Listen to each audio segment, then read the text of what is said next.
Hello, my name is Justin Bright, and welcome to Kerbal Space Program version 1.3, in which I am attempting to make Kerbals a multiplanetary species. And I think that in my last episode I called this version 1.3.1. That is not the case. I have not in fact updated because I really don't want to deal with the hassle right here at the end game of upgrading my mods and making sure that everything is still working. So we are just going to not deal with that. But we have here the Frontier Cruiser and the new Duna Ascent and Descent vehicle, which we are bringing out to Duna on a one of my patented sort of kind of Brachistochrone, not really trajectories in which I go fast but not so fast, you know what I mean? So yeah, that gets us there in about 48 more days, which is excellent, because that's not the 200-300 day travel that we would be doing if we were doing a normal Hohmann trajectory.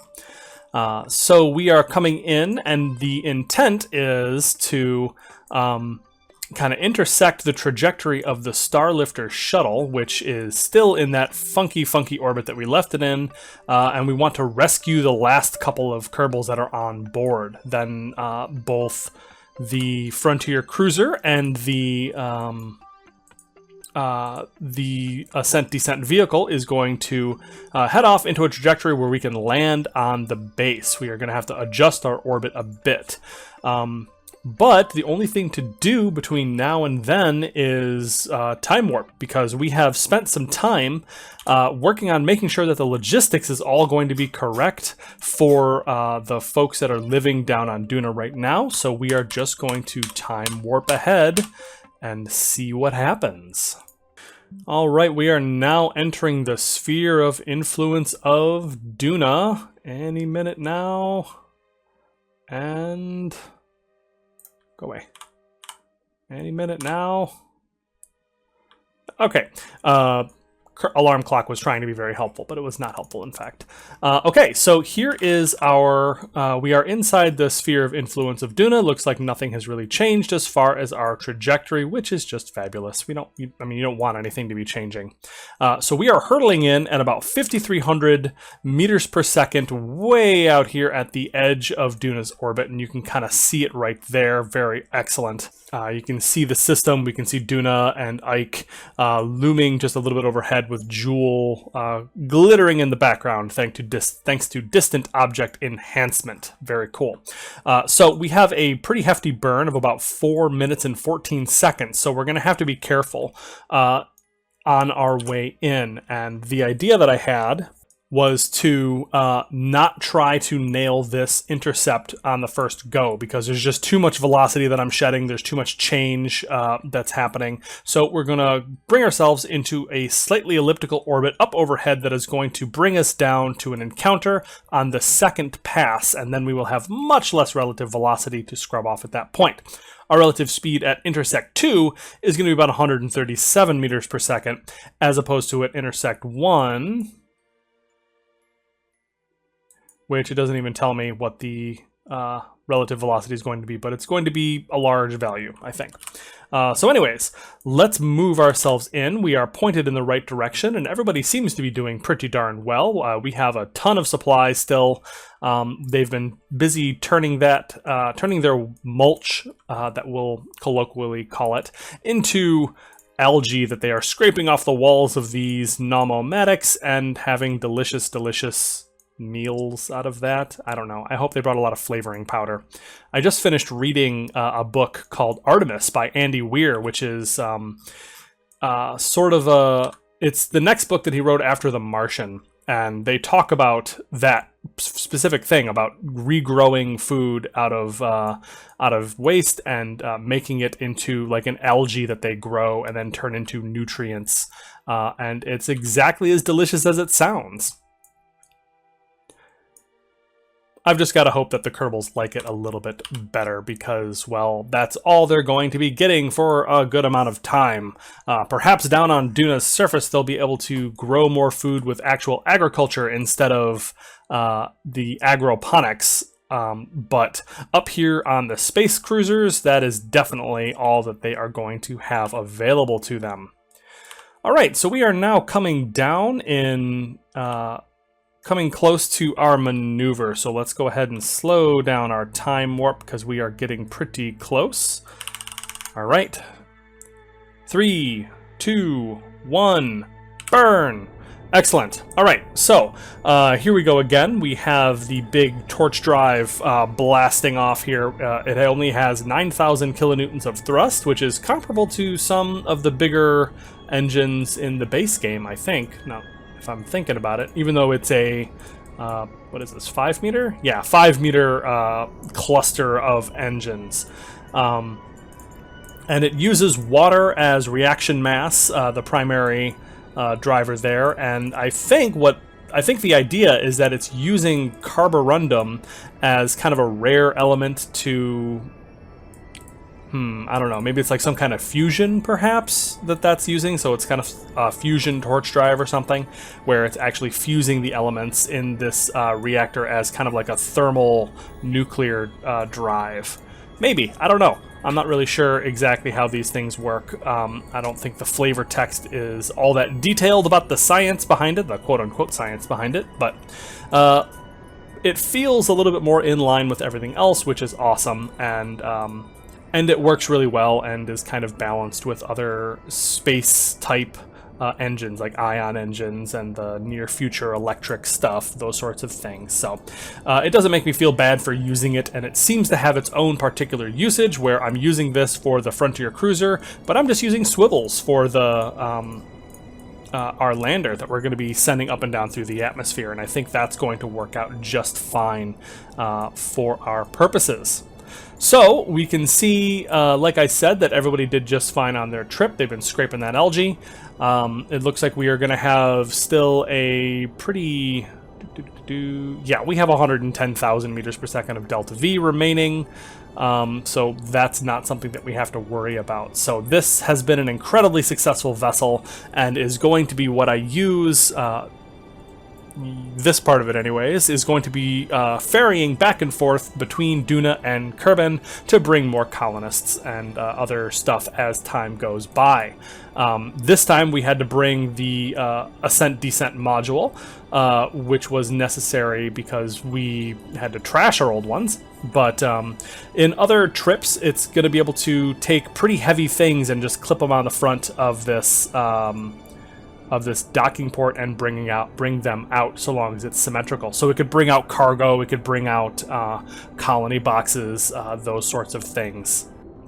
Alright, so we are in the last 10 seconds of this burn, and we will then be on our way around to rendezvous with the Starlifter shuttle, which is the prototype, of course, of the Frontier Cruiser. 2, 1, cut the engine. There we go.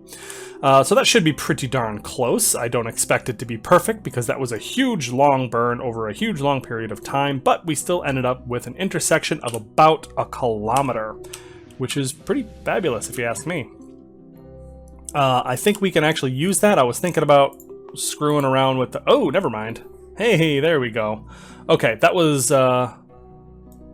interesting. Okay, so I think what I'm going to do is we can go down to the ascending node and fix things up there, because, like I was saying, the actual burn that we committed was not nearly anything similar to the burn that we had planned, because I'm sure that I've mentioned this before and you've probably heard this a million times, but Kerbal Space Program assumes that any burn is going to be an instantaneous affair, and it's going to execute all of the thrust, all of the impulse instantly at the time of the burn, even though that's not even remotely a possible thing to happen, especially with these big mod engines that are...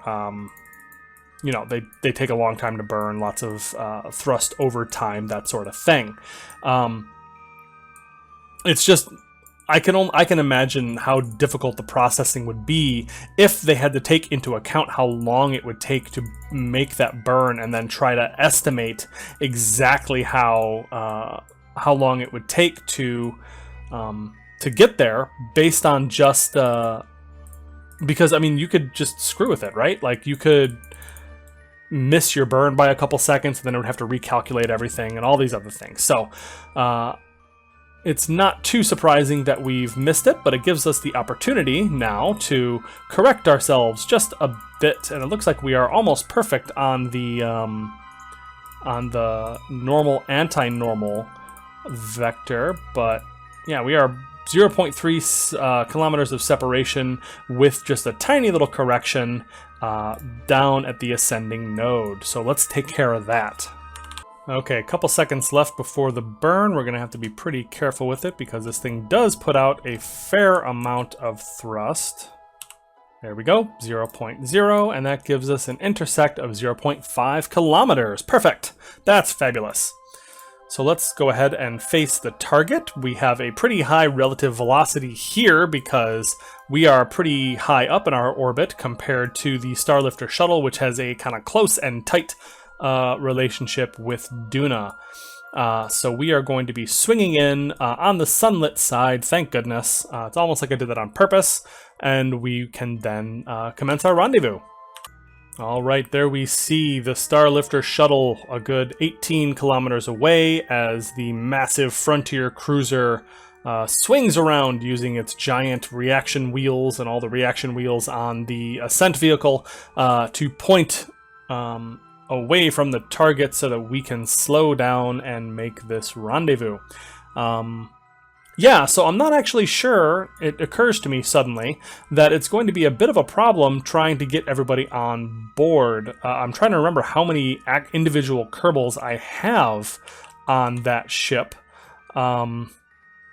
Because, yeah, I might need to actually separate and then dock or something, but this doesn't really have the ability to maneuver, but neither does the Starlifter shuttle, etc., etc. So we'll see how that goes when I get a little bit closer. But it's something that I'm going to need to consider. I think the ascent vehicle could be something that we use, but yeah, like I said, it may not be necessary. If needed, we could probably just fly some Kerbals over in between the vessels. All right, so we are correcting a little bit what is happening.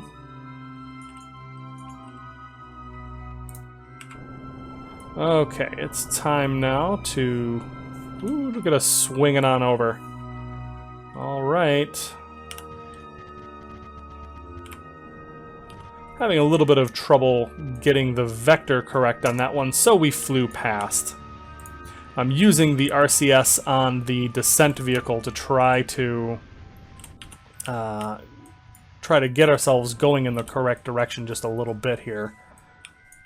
Yeah, because I think we just kind of committed to an orbit of the Starlifter shuttle. Yeah, this has not been my finest rendezvous. There we go. We're okay. This is fine. So we're going to correct our trajectory here as trajectories warns us that we are having too many iterations of its calculations, which means that we are close enough that I have been, in my fumbling about, I have actually brought this thing to the point where it would go down. It would like actually re-enter the atmosphere. So that's not great, but this is only a very temporary thing.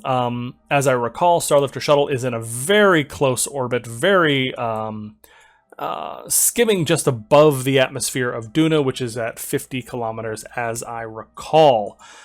So I have fixed my approach a little bit. We are coming in a little bit slower. I have been underestimating these engines has been the problem here. But yeah, there we go. Now we are moving towards the target at 2.3 meters per second. We are 300 meters away. So in a couple of minutes, we will be on the target and ready to rendezvous. As we make our approach, I take a look, and it looks like there's only three Kerbals left in the Starlifter shuttle. So I think I'm going to, just for my own peace of mind, instead of trying to dock things up and separate and redock and everything else, I'm just going to have them jump out and fly over and then climb in through the... what is actually available as far as climbing in? There's probably a crew hatch on this, isn't there? Is that a crew hatch? Hello, are you a crew hatch? It looks like a crew hatch. Yeah, so that's a crew hatch. There's definitely a crew hatch up here on the capsule. So we have a couple of options is what I'm saying. So let's go ahead and save the game. We are going to get a little bit closer. And now I am going to just very gently cut this relative velocity to as low as I possibly can. And now we can have them jump off one by one. Hopefully, save the game again because I'm impulsive. No more research. Oh, that's right. They are actually performing research on this thing. How about that? What do we got as far as research? Start. There's nobody on here to do research, obviously. Obviously. That's board. Tell me about the research you got. Can I like take the research? Do I have to transmit? I can just transmit the science, right? There we go. We are transmitting the science of which we had maxed out at some point long ago, and I had forgotten because I have maxed out the tech tree, and it didn't really matter to me. The point is that this has been a reliable science gathering mission, in addition to everything else that it's been doing. And all the time that it has spent out here around Duna, it has been collecting science, and it is now transmitting back its findings before we head back out. And that got us 50,000 funds. Very, very exciting. Yeah, it... I think in my next game I'm going to use like Strategia and some other contract mods and things like that are going to make, and hopefully Kerbal Construction Time, because I adore Kerbal Construction Time. That really gives you something to use your additional science on. But yeah, there are Strategia and some other things that might make science a little bit more useful and allow me to do some more conversions that aren't as silly as that one was. All right, so we are approaching with the first Kerbal, this not hatch. It is not behaving like a hello guys, let me in. Yeah, so that's not working. So we'll find another way. Maybe the one on top is actually a hatch. Ooh, careful! Please do not bonk into anything and break it off. There, this is a hatch. Climb on board. All right, we have rescued one of the three. I will see you in a moment after I do that 2 more times. All right, so one last thing before we go. Looks like we actually have some science on board that we haven't done for whatever reason. So let's go ahead and transmit that science because we are not likely to come back anytime soon. So we're sending off gravity scans and temperature scans, mystery goo observations. Don't need to do that twice. And materials studies. Perform all science again. Now that we actually see that we've sent off the first, we can't actually send off a second like I thought. So there, gravity scan, can do that again. And there we go. And we got some funds for doing that, but it feels nice to have that completed. And the purpose of the wonderful Starlifter shuttle, my prototype for bringing Kerbals out here, has finished its useful life. So it will remain in orbit as a satellite. Do we actually have fuel on board? Oh wow, there's actually still some fuel on this thing. So I could deorbit it, but I think I will leave this up as a testament to our early ingenuity. Let's move up to the Orca command module. And EVA and Starlifter shuttle will remain here in standby mode.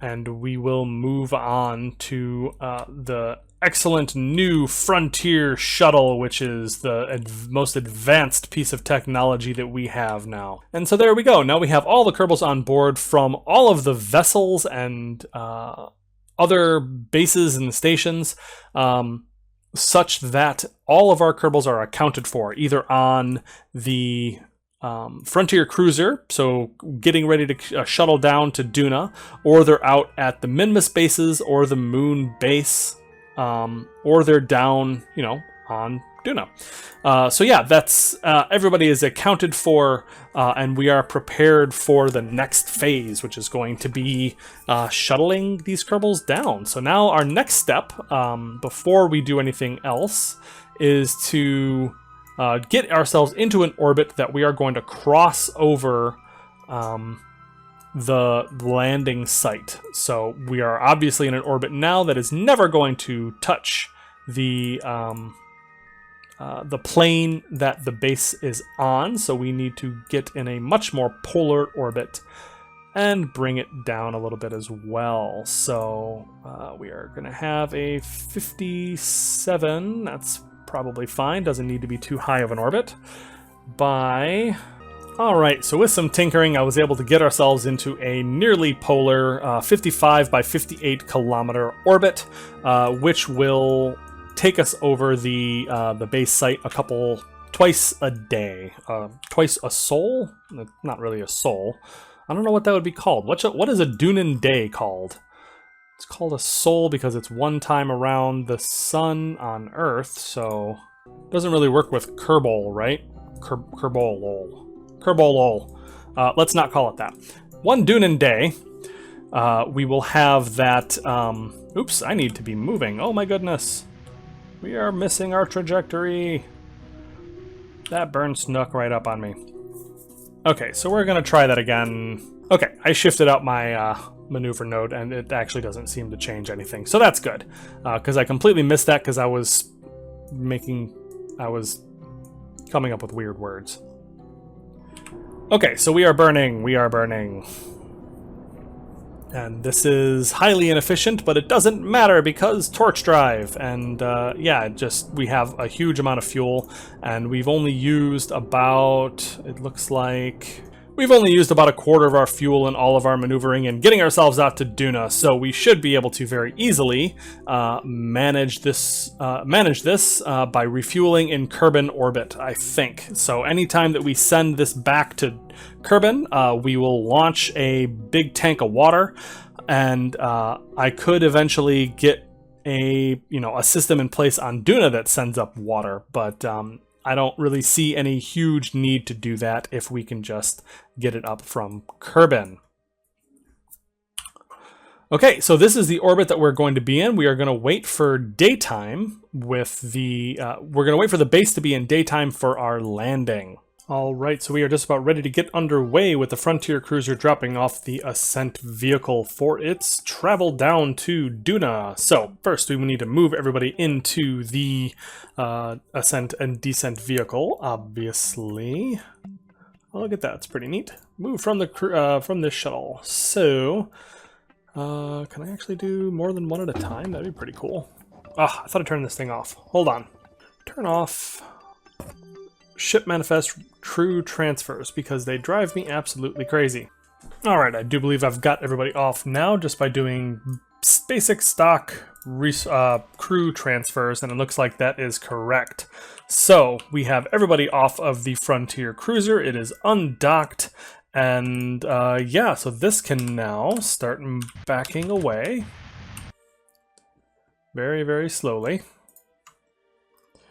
And we can close up the respective shields on the docking covers because they will be moving on from here. The Frontier Cruiser is going to be a while before it docks with anything. That looks pretty darn cool if you ask me.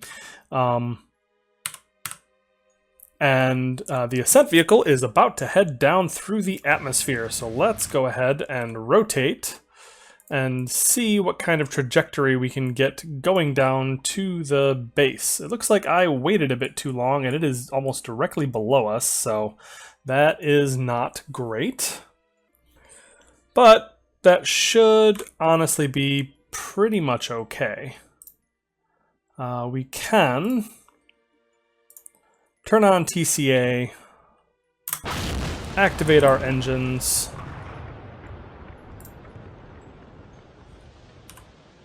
Go ahead and set... What are you doing? Stop doing whatever you're doing. Set the surface target down thereabouts. Alright, let's try to land, see if this will work with Throttle-Controlled Avionics. Give that the use of my engines.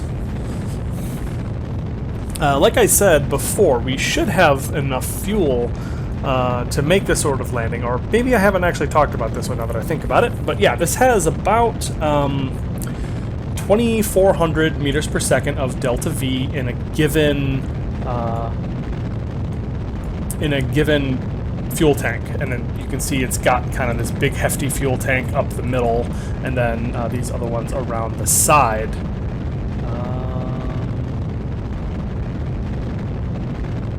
113 kilometers away. That's pretty bad if you ask me.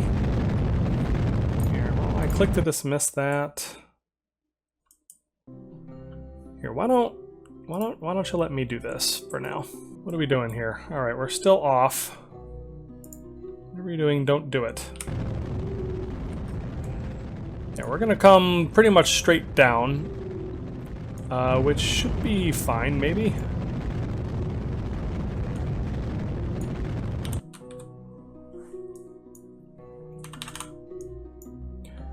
This thing is not really made for a whole lot of aero braking anyways. Alright, we are about to hit the atmosphere, so it's time to retract our radiators, because those are not meant for atmospheric use. And since we're high up enough anyways, we are going to go ahead and open up our air brakes.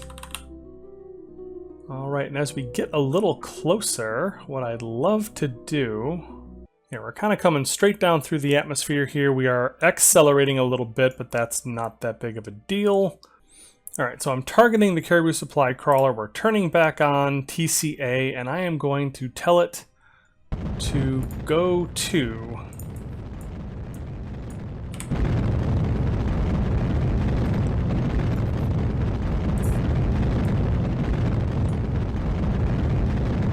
What are you doing?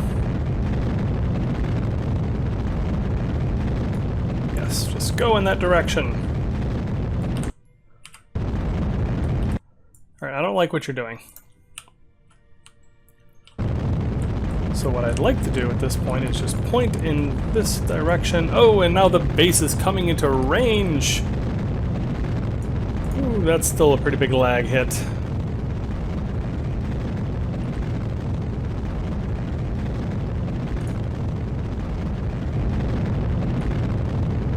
Maintenance and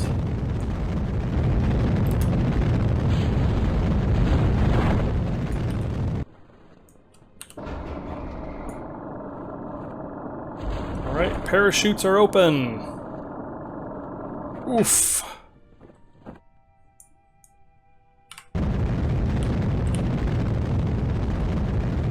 Push ourselves a little bit over this way, do a little bit of a 360 no scope, and that's fine. Yeah, it looks like we are landing near all of our stuff, which is very exciting. Yeah, so I don't know exactly what all that was about with Throttle-Controlled Avionics. I have not been using it very much or very well, I am sure. But it's fine. This thing is built specifically for this purpose, and it should be able to take off again once it refuels, which is a thing that we will be able to handle here shortly. There should be liquid fuel and oxidizer on the ground for us to use. If not, it is a trivial matter now to load up these Kerbals that we have brought down so that they can go man the drills and the processing units and all that sort of thing. That's kind of the idea. So yeah, I definitely used way more fuel than I needed to for this particular landing, but whatever, it's fine. It's not a big deal. And here we go, just about to touch down. Thump, thump, and there we go. Parachutes away, brakes are off, and we are landed safely. Fantastic. Now we are going to extend all of our radiators except for this one. We're going to retract that one because it's a little bit in the way, and we can now open up the ladders that will get our Kerbals down to the ground. Shoop and shoop. Fantastic. And we will leave these radiators open because they still need to reject heat from this lovely nuclear reactor that is sitting right here. All right, so now we are actually going to start crewing up this base, but it looks like I am just about out of time, so I'm going to end this episode here, and we are going to pick up on the rest of getting this base set up and ready to go for next time. What we have going on here is I'm going to be actually deploying all of my crew and then actually activating everything and kind of walking through all of the base functionality and all of that to make sure that everything is working for the long journeys ahead. If you enjoyed this episode, please share and subscribe, and I will see you next time.